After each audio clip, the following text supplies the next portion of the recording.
What did Polly just call it there? JAB news. I don't think I want to. JAB. I don't want to be on the Jab News net. We've got enough jabs.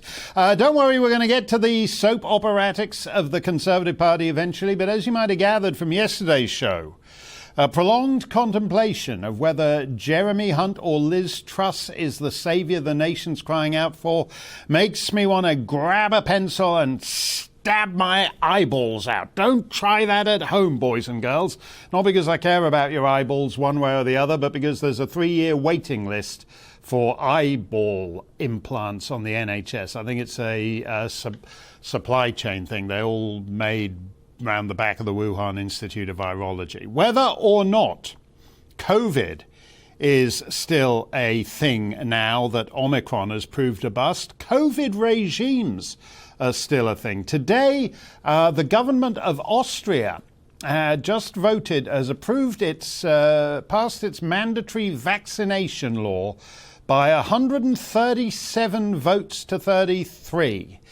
So not a lot of Austrian legislators are willing to oppose mandatory vaccination. Meanwhile, the Great Reset Jet Set have just kicked off this year's World Economic Forum at Davos. What, you weren't invited? Well, just to confirm that we're now living in a weird world of public health globalists, China's Chairman Xi was the warm-up act for America's COVID honcho, Chairman Fauci. It's fitting, as they're basically business partners in the Wuhan Institute of Virology.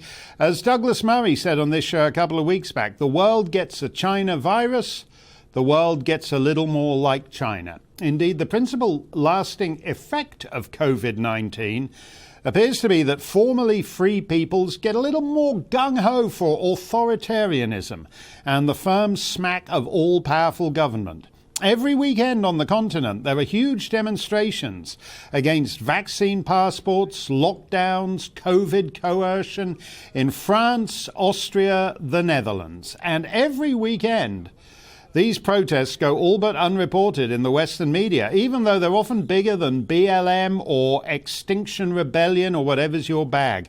And when they do make the papers, they're covered in curious ways. Here's the Independent's way of looking at it. Unparalleled threats. Anti-vaxxer movement threatens a new wave of extremism. As police foil a string of anti-vaxxer plots across Europe, there are growing fears that radicalization could lead to violence. So it's not enough that, as Justin Trudeau says, the unvaccinated are racists, and as Monsieur Macron says, they're not even real citizens. The Independent thinks they're domestic terrorists in waiting. To be sure, these unvaccinated jihadists haven't done anything yet. They haven't stabbed any MPs or driven rental cars through Christmas markets. But there are, quote, growing fears and, quote, unparalleled threats. Novak Djokovic had to be booted out of Australia because, as the immigration minister argued in court, quote, his presence in Australia may foster anti-vaccination sentiment leading to other unvaccinated persons refusing to become vaccinated, B, other unvaccinated persons being reinforced in their existing views not to become vaccinated. Unquote, if Djokovic were to remain in Australia, he might say something that might cause Mrs. Scroggins of Alice Spring to be reinforced in foregoing her 7th booster shot. Next thing you know, she'd be radicalizing into one of those incipient domestic terrorists. What can you do if you think your neighbor might be unvaccinated? Well, in East Germany, they advise you to turn them into the Stasi. Oh, no, sorry, my mistake. That's not East Germany, that's Canada.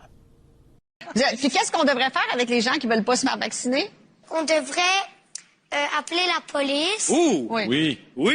S'ils n'ont pas leur vaccin, ça peut mettre beaucoup de personnes en danger. Fait que comme le gouvernement est en train de faire en ce moment, il faut leur couper petite chose à petite jusqu'à temps qu'ils se donnent et qu'ils se fassent vacciner. En tout cas, on a des futurs politiciens à côté de nous.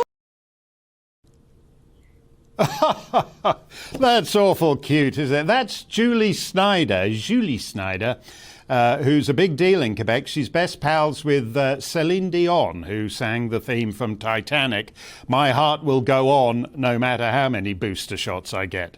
The sight of telly presenters applauding primary school kids for wanting to turn their neighbours into the coppers ought to make audiences feel a wee bit queasy about where all this is headed. What do you reckon? You can email me, gbviews@gbnews.uk, or you can tweet me at gbnews. Yesterday, the Irish Council for Civil Liberties, who are the soul of moderation, nobody's idea of fringe whack-job extremist nutters, sent a very strong letter to the Chief Medical Officer in Dublin, copied to the Taoiseach, calling for an end to the COVID vaccine pass system. This phrase in the letter leapt out at me.